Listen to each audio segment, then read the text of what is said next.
think Anime Abandon has garnered something of a, well, let's say adult audience. I feel like a kid in a very sticky candy store. Adult being a relative term. While the show has been predicated upon talking about the anime of our collective childhood, it's fair to say that a good number of anime we did grow up watching was not for children. Didn't help matters at all that the video rental stores would often stock the children's section with anime that was so inappropriate, guys. But to try and see it through those hapless family video and Blockbuster employees' eyes, I can see why they made the mistake. It is, after all, animation, so of course it belongs in the kids section. I mean, look at Wordsworth! It has a horsey in it! Kids love horsies. Thus, it comes as no surprise that in looking back at the OVAs, TV series, and movies of yore, we look at bloodbaths, cheesecake, and bloody cheesecake. But that isn't to say there wasn't actual family-friendly anime that we saw when we were young, they just seemingly drowned in a sea of viscera. So I want to take a few steps to help recognize the actual children's anime that we as children grew up with. And in that spirit, I don't think there could be a better anime to look at than Little Nemo. Released in Japan in 1989 and stateside in 1992, Little Nemo was one of the most fascinating major anime releases I can properly recall. Starting as a beloved comic in the early 20th century by Winsor McCay, the film adaptation was a dream project of Yutaka Fujioka. He would travel to America to approach Winsor McCay's estate for the rights and permission to make an animated film, as well as several producers for funding, including, believe it or not, George Lucas. So, regardless of your feelings about the film, just know that it could be worse. From the moment Fujioka flew to America in 1977 to its Japanese release in 1989, the production of the film would change hands and personnel several times throughout its rocky cycle, becoming a veritable revolving door of screenwriters, directors, and animators. Several key people involved in the making of the film, both the Japanese and American side, include Gary Kurtz, the producer of Star Wars A New Hope and Empire Strikes Back, Ray Bradbury, Brad Bird, Isao Takahata, Osamu Dezaki, and anime's favorite grumpy grandpa, Hayao Miyazaki. Essentially, the story behind the nearly 12-year-long production of the film and why it changed staff seemingly every few years could be boiled down to a simple case of the left hand not knowing what the right hand was doing. A particularly famous anecdote involves Brad Bird checking in on what the animators were doing, and they would simply say they were animating what Ray Bradbury was writing, whereas Bradbury was writing whatever the animators were animating. But, throughout this turmoil, the movie persevered. It slogged through 3 different pilot films, one directed by Miyazaki and Takahata, one directed by Dezaki, and one directed by Sadao Tsukioka, which also has never been publicly available. It trudged through countless personnel changes and script drafts. It even managed to get through cringy American promotions. It survived through all of this, only to bomb at the box office. And hard. Life ain't always a dream. This is Little Nemo. It must be said that Little Nemo knows how to begin a film, as we immediately jump into a fantastically realized dreamscape of Nemo flying around the city in his bed. It can't be. Can it? It is. I'm really flying. I knew Schwug McNug had that dank shit! I don't think I'm alone in saying that I loved this scene as a kid. I mean, who didn't want to fly around in their bed as a child, soaring through the night sky at eye-watering, teeth-rattling speeds? How about someone who had a race car bed, you dork? And my bed was a tank.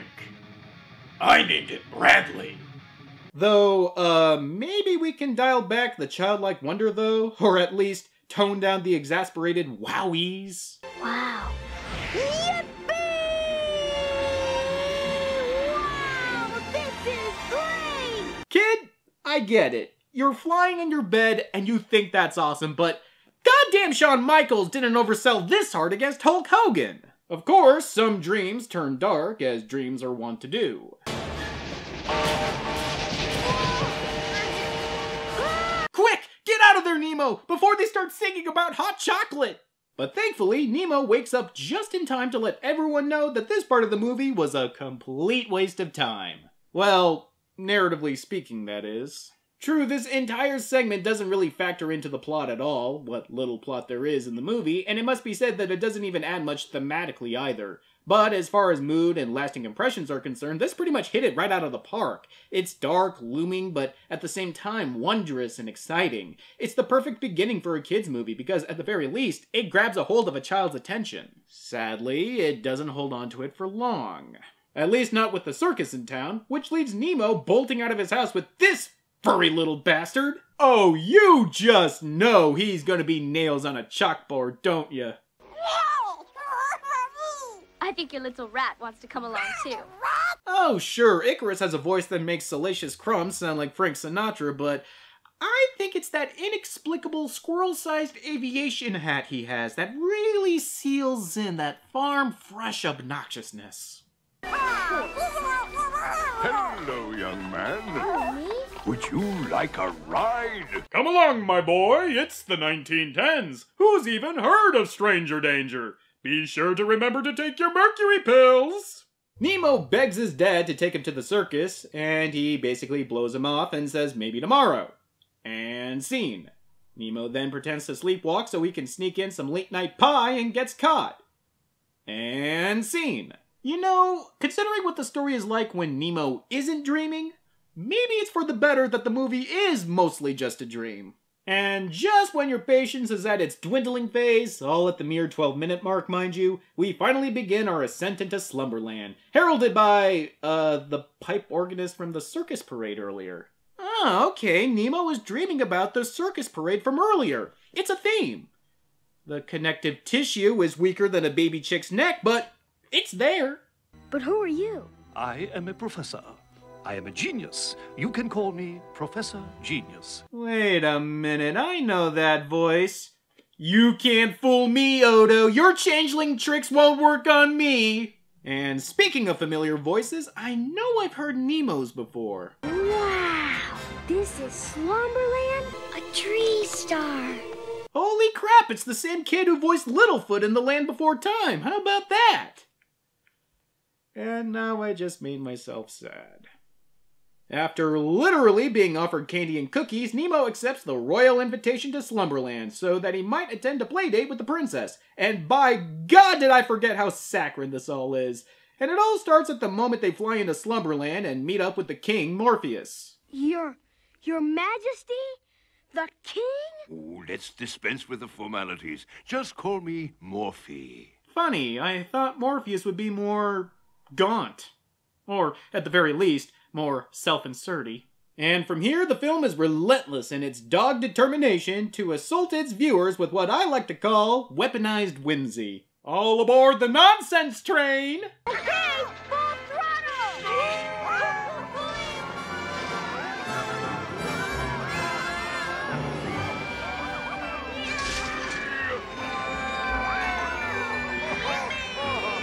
Time to reenact a jackass stunt by ramping off a hill in a sled drawn by goats!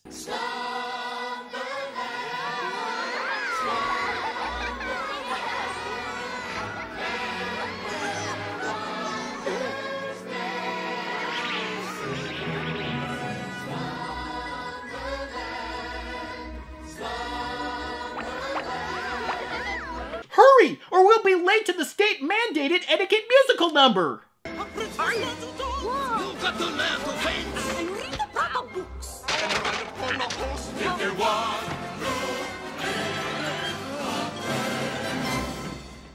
Jesus Christ on a bender, it's like being blasted in the face full force from the whimsy shotgun! Who's the shotgun?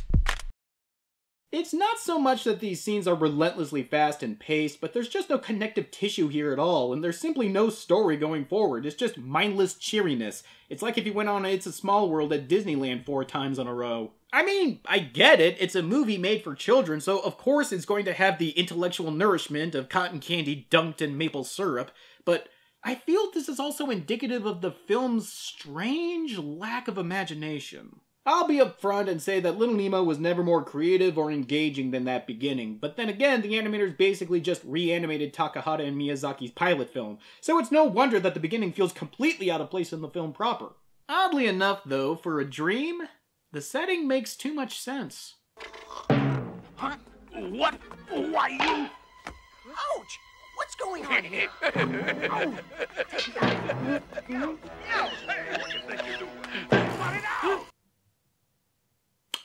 Bear with me.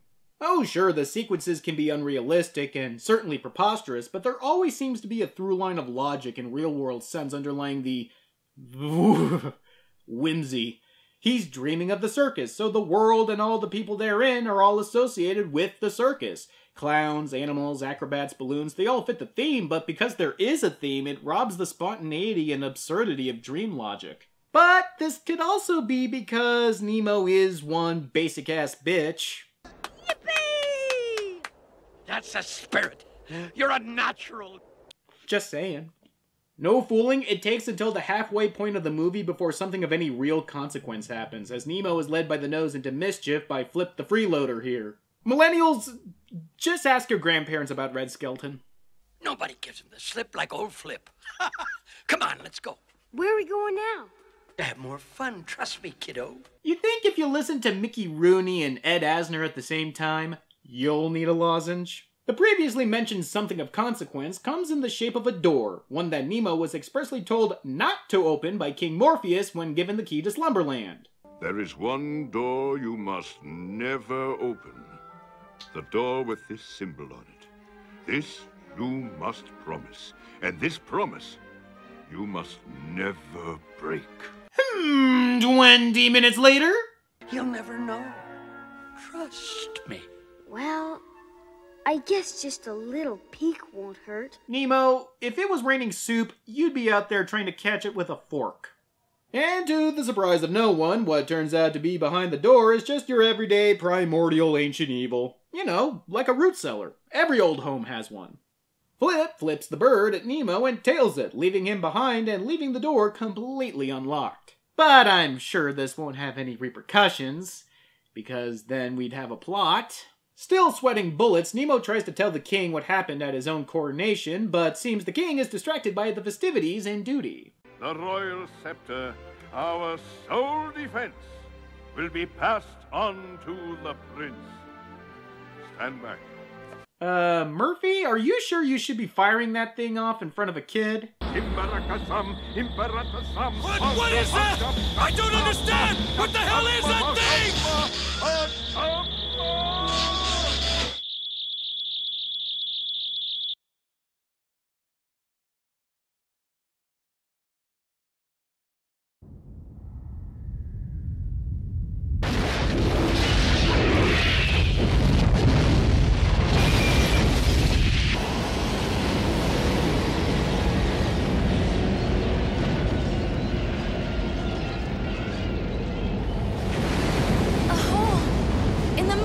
It cannot be given to him until he has grown in wisdom and physical strength.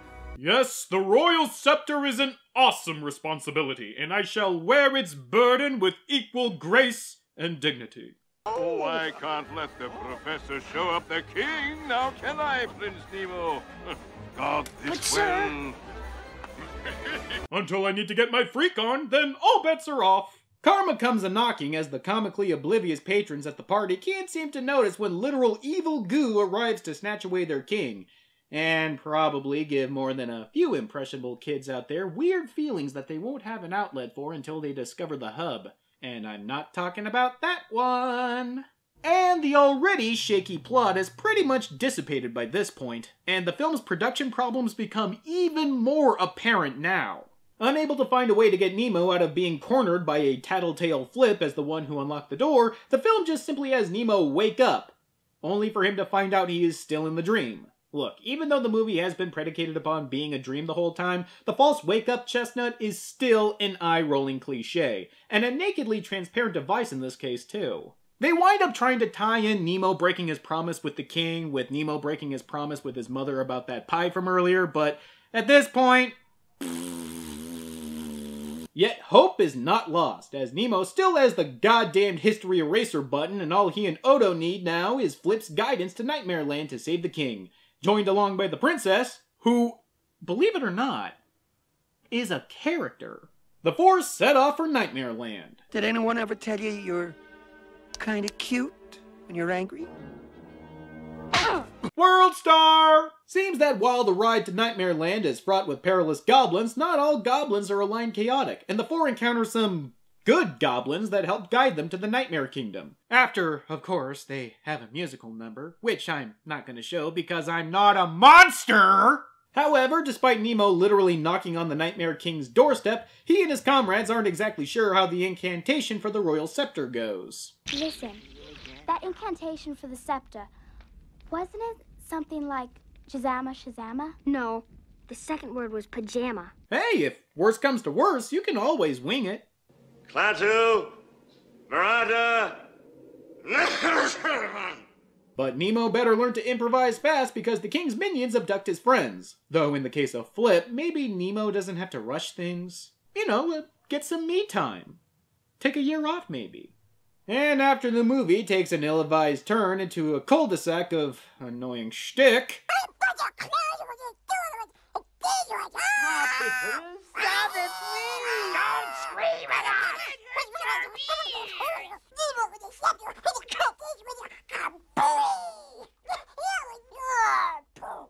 Nemo manages to save the day by defeating the Nightmare King, who turns out to be a 2-bit Chernabog. I know it seems like I just rushed through the entire last act of the movie, but you have to understand the entire ending is just basically noise.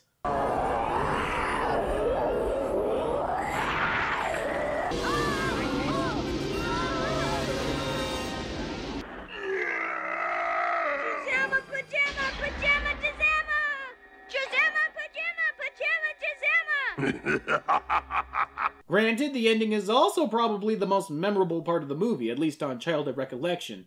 But that could also be because I repressed so much from this movie. I mean, can you blame me? But I still remember how mesmerized I was by the stark use of lighting and the swell of the music. The story leading up to the climax has been nothing short of a mess, sure, but when you're a 4-year-old, all you can think about is just how purty everything is. Even looking at it today, I'm still amazed by the detail and sense of chaos it managed to capture. It even uses the wall of noise to its advantage after Nemo manages to say the incantation right and fire the scepter, as the film fades into utter silence.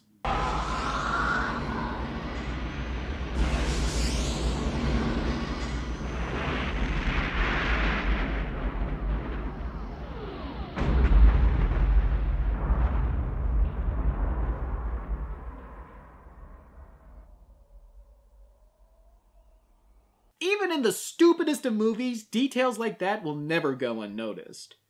But sadly, that's not the end.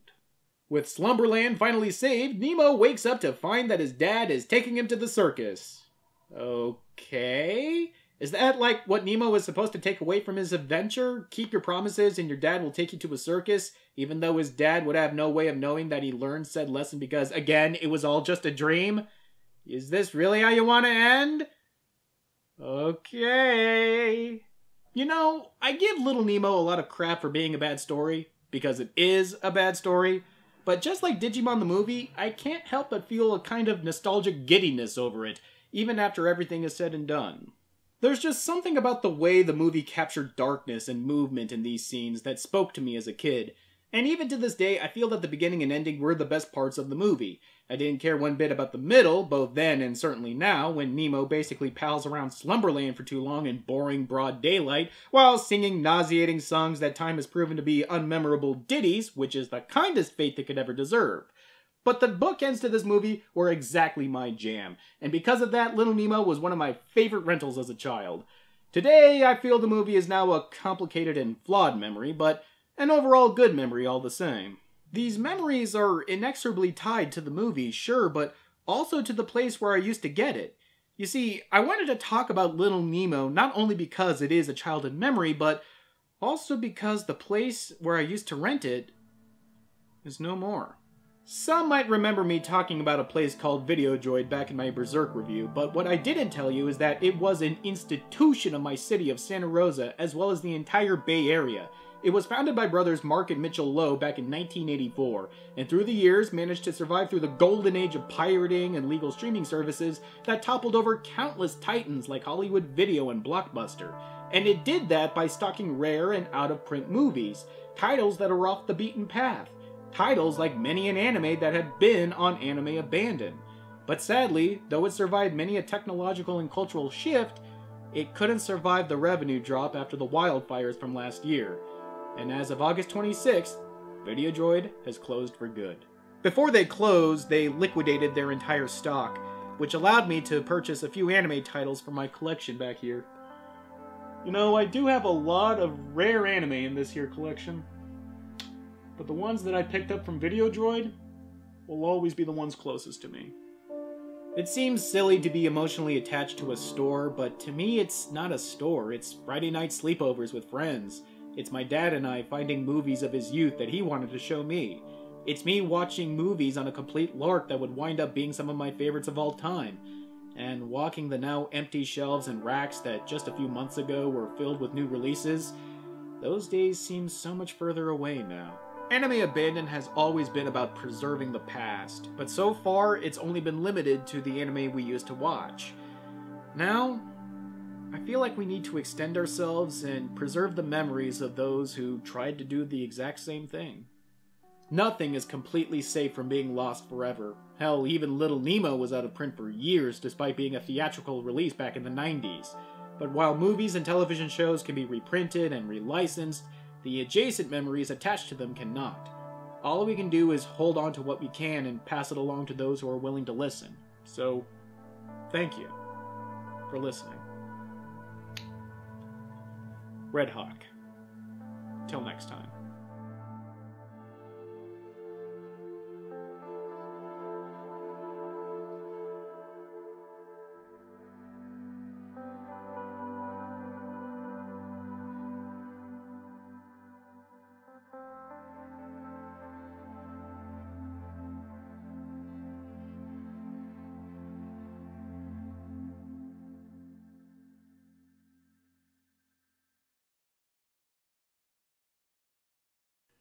Who's that shotgun? Alright. Kayate.